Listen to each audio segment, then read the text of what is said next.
Welcome to Insights. I'm Dick Goldberg, and our subject, how to give your money away. Philanthropy for just about everybody.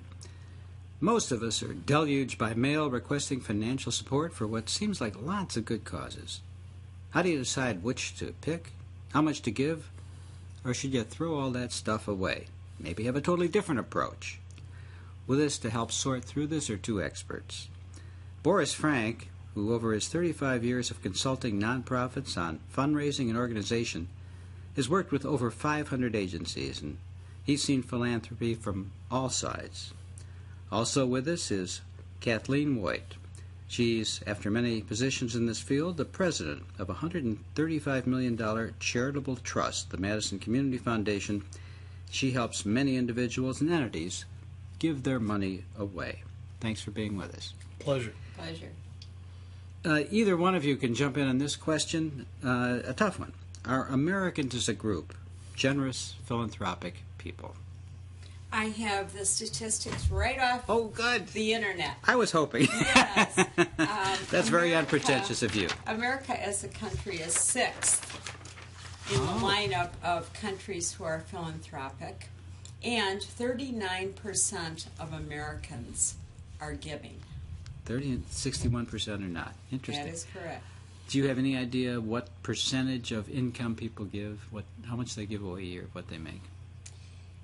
That varies. I would say 2% is about average. Yeah. And does it vary depending on income? Do you find people who make $50,000 a year give away 2% and people who make $1 million give away 2%? The middle class per capita gives away more than the top 2%. No. In absolute dollars, of course, the more wealthy give more money in total. But the percentages are higher as you go down the line, which is interesting. Okay. So, and I think part of that is due to the fact that they understand and live some of the lower income lifestyles, and they have an appreciation of people who are in need. that's not good news. I mean, I'm surprised. So someone making $1 million a year, they give away 2% at best. Lower percentage. Lower than the people who make $30,000 or $40,000 a year. And there are exceptions. Bill Gates and Buffett and people like that. Yeah. We don't feel sorry for them. So, should people be giving away something? Should everybody be philanthropic? I mean, this is not an absolute answer, but your thoughts on that? I would never answer that question because it is as personal as religion or politics. That has to be completely driven by each individual to ascertain their role in society. And does it include philanthropy? Does it include volunteerism? And you'd also be surprised at the number of people who during their lifetime are not very generous, yet in their estate planning or upon their death, they leave sometimes very large sums. There's story after story of people who were not considered generous, who were extremely generous after the fact. This is my last question, so let's go right to it. You beat me to it. Why bother giving money away? Why not just save and manage your own money and decide when you die who's going to get it, and they can enjoy it then, or not enjoy it, but get the benefit of it? Why bother with philanthropy while you're living? The younger generation have a very different attitude and view towards this than the greatest generation. The younger generation, which would be less aged than the boomers, are very participatory. They're very much into advocacy. They're very hands-on. They want to be involved in the environment, but they want to build a park. So we in philanthropy have to be very ready for the estates that come at the end because of the trust in society and the organizations that they participated in, versus a slight distrust in formal organizations and the need to really control how their money is used during their life. You talk about old people like me are likely to not give while they're living, but give when they die, and the younger people give while they're living? if I'm not classifying anybody as older I'm 60, in this 68. room. However, the greatest generation just had a different look at loyalty, longevity, and legacy than their grandchildren do. The bottom line of what you're saying is what? About people who are over 60? I'm just saying that when you get down to 40-year-olds, 50-year-olds, that's where I think the break comes in, having this hands-on, I want to give now. The young people. Rather than when I die, I want my name on a limestone wall. And they want to see what they are doing. They want to be a part of it. Uh-huh. And I think that's very important, especially, as you say, for the younger generation. But there are people, even with significant means, who want to be participating in the program that they are supporting and see it in action during their lifetime and get great satisfaction from that. You see, there have been stories of very wealthy people who will go overseas and monitor the programs, for instance, that they are supporting. I've seen a number of stories like that.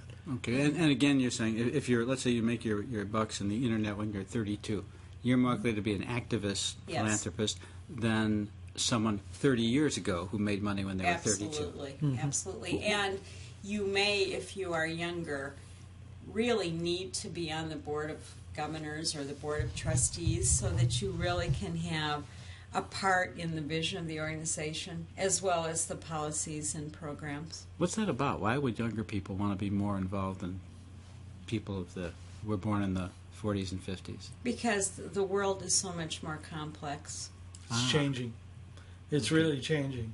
And as the world gets complex, you realize you don't have control, you want to have control? Yeah, and one of the reasons, of course, that they support the type of organization that Kathleen runs is they can then pool together with other people funds that will make significant changes in society rather than just their own individual interests. Let me get to the real basics of this. 61% of Americans don't give to charity, is what I think I heard you say. 39% According to surveys okay. that I've used, right. yes. You have to be kind of careful of that because a number of them may give to their church, and that in turn leads to a gift from the church to, let's say, a Habitat for Humanity or some other organization that's supported by the church. Is giving to a church philanthropy? Sure, and it can be. It can be self-serving in some cases, but most churches and most faith-based organizations have some kind of community service project or international project, sure. and that, of course, becomes philanthropy, and it makes it easier for people to give to organizations that they feel are credible. Well, sure, but that might be, I'm guessing, 10% of the budget of a church or 5%. It's not the entirety. Tithing is a concept. Well, I'm talking about what the church gives away to the community. But when you give you give your money to the church, so 90% or 95% of that is not going to be given to an outside charity. It's going to be used for the minister, the priest, the bookkeeper. We don't know. It varies so much from church to But church. basically, are you saying that 100% of what you give to your religious organization is philanthropy? Yes. Mm-hmm. Yes. Yeah, I think that certainly in their mind it is. Okay. Whatever it's supporting because they believe in the cause and the purpose. And that 2% that the average American gives, that includes what you give to your church or temple or Yes. mosque? Yes. Okay.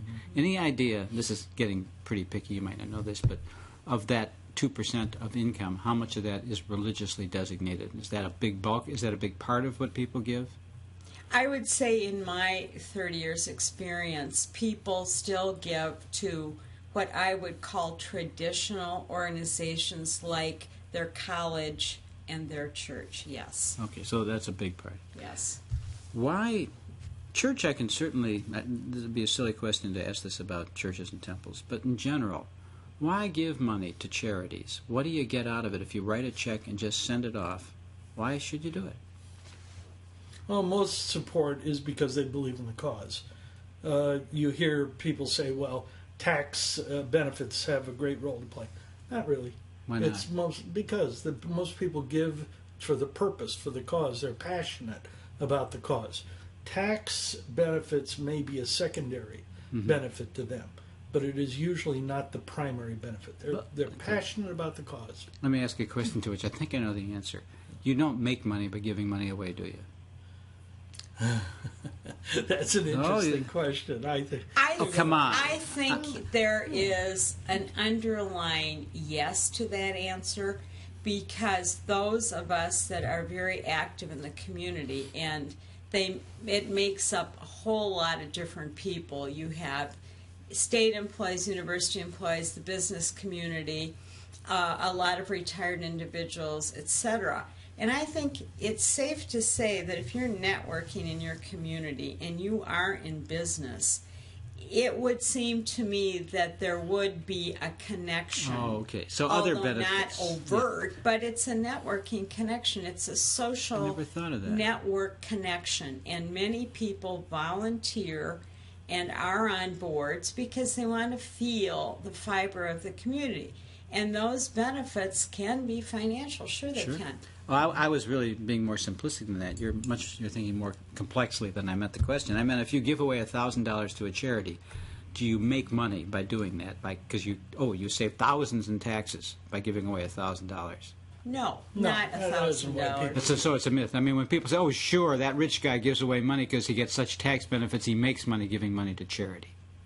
They don't make that much of a benefit. Not from anymore. It. Okay. It used to be much larger, but it is not at this point. So there are limits as to what they can deduct. So if you give $1,000, you might save $300 or $200 in your taxes, but you're not going to save $1,000 in your Depends taxes. upon your tax bracket. Even if it's high, you don't make money giving money away. I know thousands of people that have many, many millions of dollars that do not give money to charity.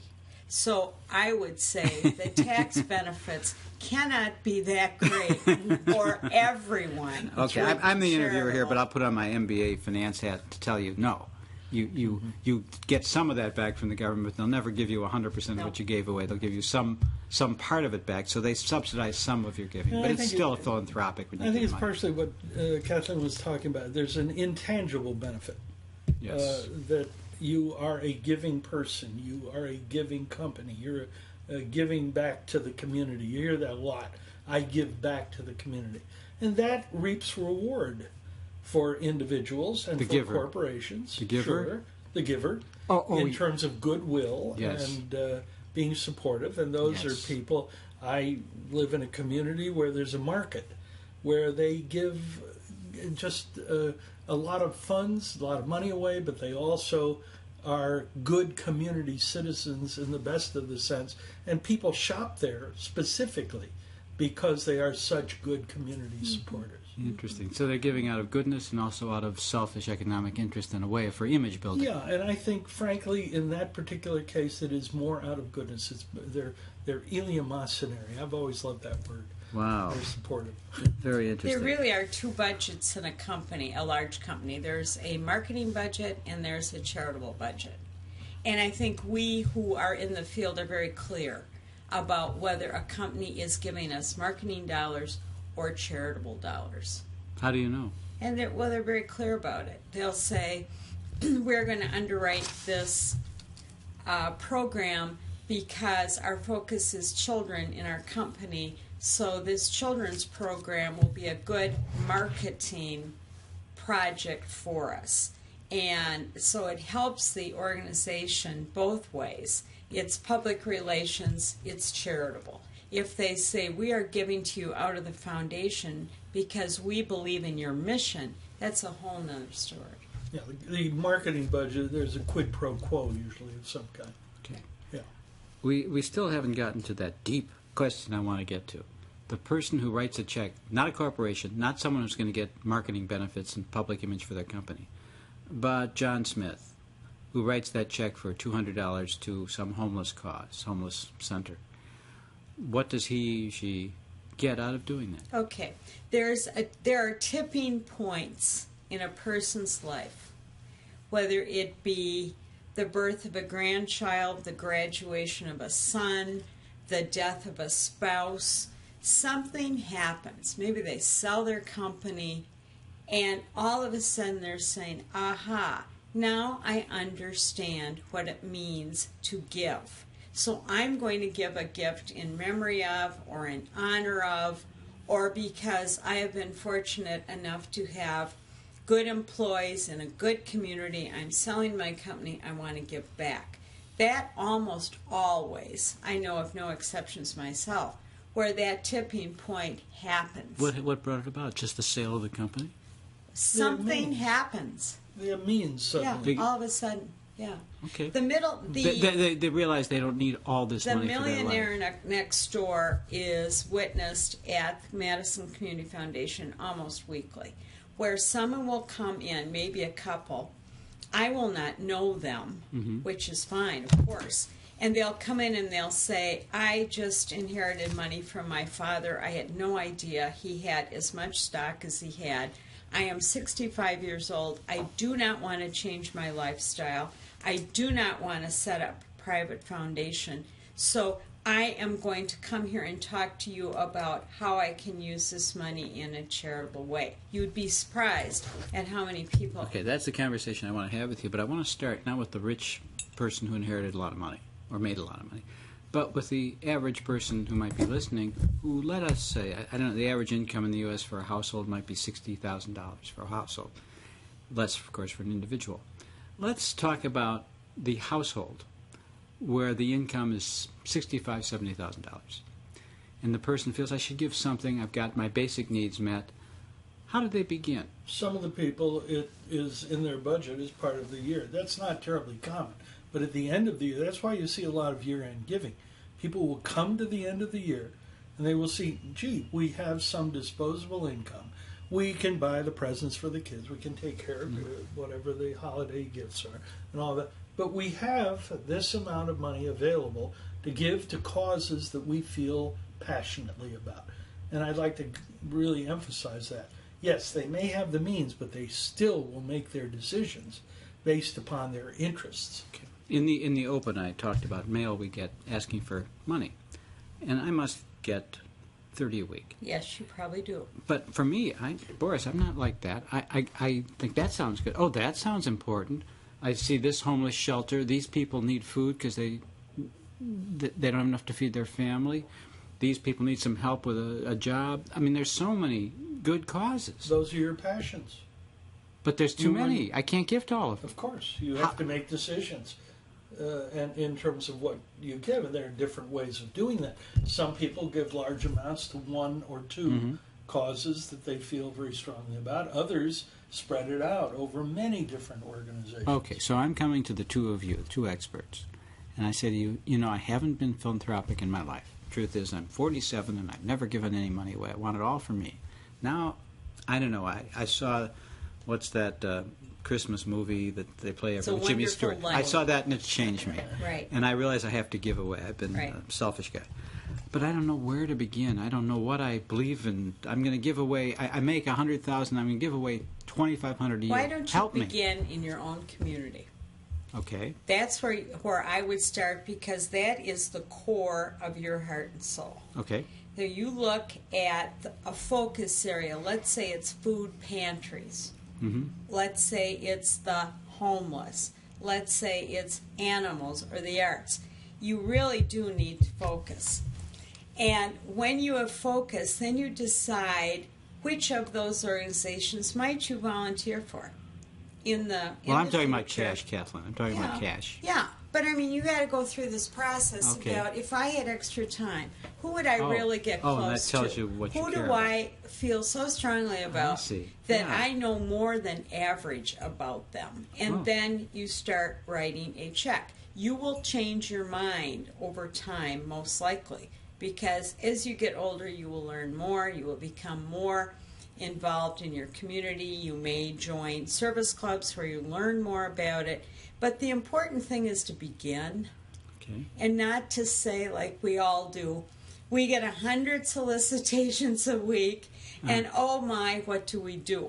Quite frankly, this is terrible, but I stand next to a brown paper bag, and I throw out everything that's not in my community.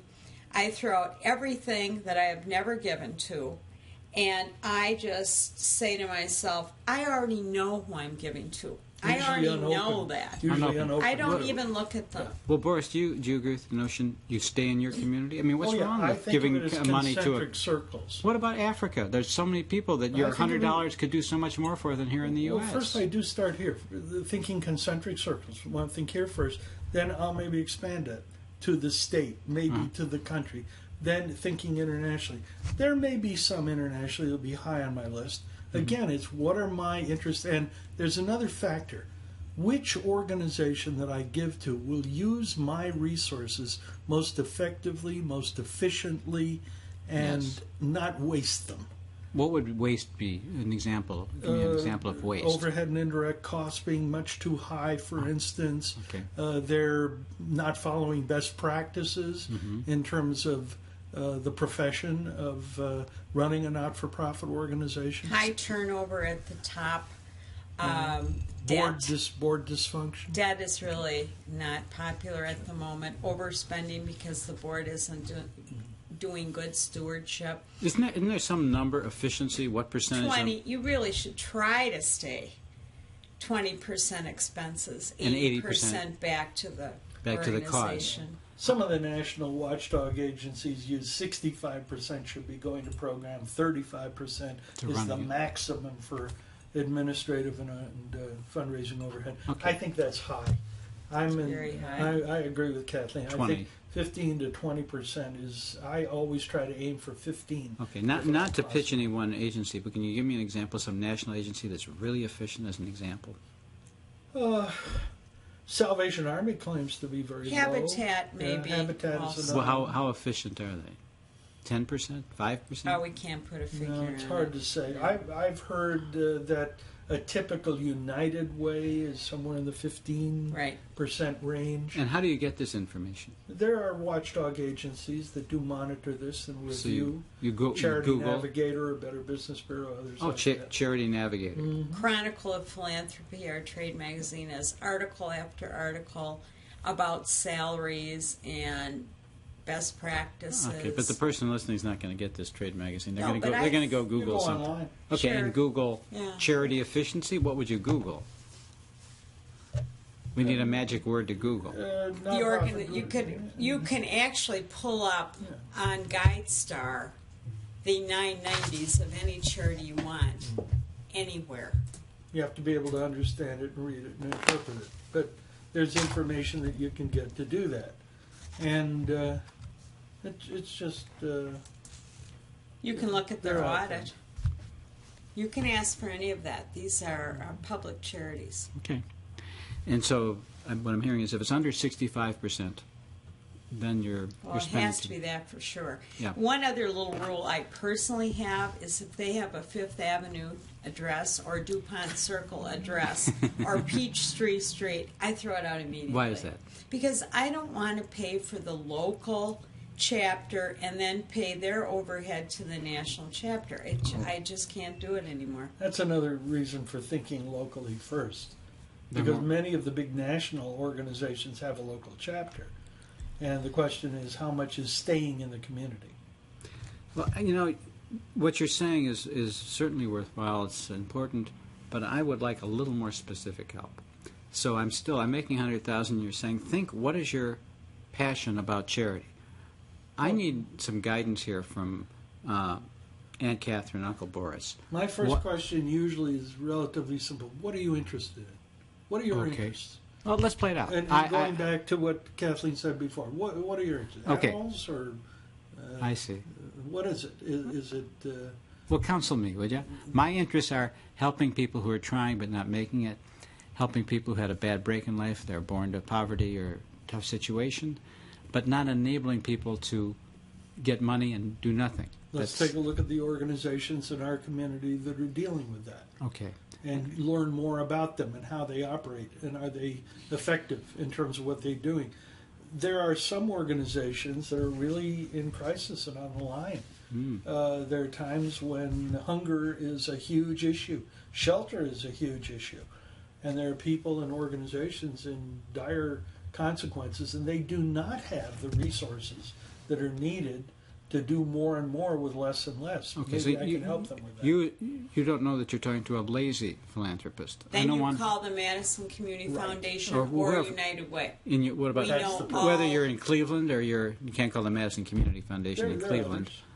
You call a community foundation or a United Way, and they will cover all of those areas. Oh, they will, and they can tell you what charities are. They're not going to. They're not going to put the words in your mouth, but they will answer general questions about viability and sustainability. Absolutely, that's part of our role. Community organizations have really been exploding around the country. And I think that's really healthy because, again, it gets back to that issue of we're looking at our community and where are the needs and how can we use the funds most efficiently and effectively and how can we invest those funds so that they generate more funds through endowment that will support the community on a sustainability basis. Community organizations being what? Charitable organizations? In each community foundations. Yeah. Would you briefly tell us what is a community foundation? A community foundation is a compilation of funds, mostly endowment, given by individuals, families, corporations, small business. The funds are pooled, and during the lifetime of the donor, they may spend 4.75 or 5% of that endowment forever. Do they say what it goes to? Yes, they have complete jurisdiction over the funds. The only caveat is they must go to a 501c3. Mm-hmm. It is the community foundation staff responsibility to make sure all the distributions that are going out, in our case, could be 8 to 10 million. We have to make sure those are all going to charitable organizations. So a person with some wealth, what's the minimum level of 15. 15. Someone comes to you with $15,000. They hand it to you. And then from that point on, they give away about 5%, which would be about $750 a year. You take care of the money, you invest it for them, and they give, hopefully over time the investment grows and you give away 5%. I'll give you an example. My wife and I, we happened to set up what was called an Acorn account with the Madison Community Foundation because we wanted those funds to be growing in a reasonable way and well managed. And again, most communities in this country have something like that. Okay. Yeah. And at the point where it hit the amount that you could start spending the interest, and it was at that level, over $15,000, then we start supporting organizations that are interesting to us and that we designate. Okay. But they have to be not-for-profit recognized. And let's say I come to you, I sound very egocentric, but I keep using me as an example. I come to you, here's $100,000, but I need advice where to give it. Do you provide that advice? You can ask us as many questions as you like. The only thing that we're wary about is we cannot stipulate these are the organizations that are excellent and these are the organizations that we're not so fond of. Okay. What we can tell you, though, is if you're picking an organization that we know is in serious debt and is likely to not be around, then we need to tell you that information. What's your thoughts, opinions, ideas about giving to the arts versus giving to nonprofits and charities? Well, the arts are nonprofits and charities. Well, you're right. But the arts are artsy. You know, charities, you feel like you're helping down and out people, but the arts are like uplifting. And rich people go to operas, and you're giving money to rich people to go to operas. You're talking about the difference between the arts and what are called basic needs. Feeding people, shelter, those types of things. Right. Again, it depends upon the passion. The arts are a part of our fabric of our society and a very important part of the fabric of the society and are just as deserving of support as any other. Now, wait a minute. If I give to the Met in New York and all these people in tuxedos go and enjoy the opera, does that feel like charity to you? It feels like charity if you understand that another part of the mission of the Met, as well as the Madison Opera, is to provide the ability for people that can't pay for that ticket to come. Can you give designating it's just for the poor people? Sure. Okay, so if you like the arts, but you also want to help the people who can't help themselves as well in the arts, of course, you can designate. And there's a whole educational component that all of the arts groups do with young children, and it's quite remarkable, actually. You know, you can have a child that's great in soccer, or you can have a child that wants to play the violin. To me, there is absolutely no difference. You're building on the asset the child has. And it just seems that in our society, anything athletic, there is no ticket too expensive. People will pay hundreds, even thousands of dollars to go to a bowl game, and yet I pay $80 to go to the symphony and people think I'm elite. It actually drives me crazy. Oh, I'm sorry. It really does. I think it's a huge bias that we need to get rid of in American society as soon as possible. How many donors do you have at your foundation, Kathleen? 2,500 a year. That's how many people give money to Yes. you? Oh my! So in your roster, you've got more than 2,500. You must have 10 or 15,000 by now. Over the last 70 years, yes. But I mean, at any given moment, what I'm wondering is what percentage of gifts given from your foundation are to the arts versus to the, as you say, Boris, the basic needs. In the Madison Community Foundation, probably a higher percent go to the arts because we have a very strong United Way. Okay. And so we are looking at the arts, the environment, economic development, and learning in addition to the basic needs. Well, is that true nationally, that the arts are a big part of what charity giving is? Or Arts I giving? don't think it's more than basic needs, generally speaking. I'm not sure of those figures either, yeah. how many people, if they're giving a substantial gift, don't want their name, want to be anonymous, versus how many people want recognition? What's more common? We have very few anonymous gifts. Most people want recognition Wow. and will be recognized in one way or another. Yes, you see the occasional one on a building anonymous, or you'll see it in a program, in a playbill, anonymous. Look at all the others, the number that do have their name in there. Actually, we encourage people to give their name because we would like as many people as possible to look at that person as a model for giving back to the community. So I would say we have not even 1% of our 925 funds. Wow. It's a testimonial. I've heard numbers like only 1 or 2% want to give anonymously. And it is a testimonial, and they're encouraging other people to join them, which is But they're also a very proud of it. strong argument. But it's also recognition, isn't it? Well, Yeah. of course, but it's both. It's both. Yeah. Okay. As we're running out of time, and I'm wondering, is there anything that you want to make sure people know about philanthropy and charity and giving that you haven't covered as a final I part? would like to say this, that the word nonprofit is an IRS designation. It is not a window to not operate in a business-like fashion. Okay. I would like to emphasize the importance of how the organization is run, the people who manage it, the people who are on the board, because those are the people that make the difference in the effectiveness of the organization. So when you're giving, think about this. You're looking I look at Absolutely. that very hard, Okay. very hard. With that, I'd like to thank you both. It's very helpful, a lot of food for thought, and I hope you'll join us on the next edition of Insights.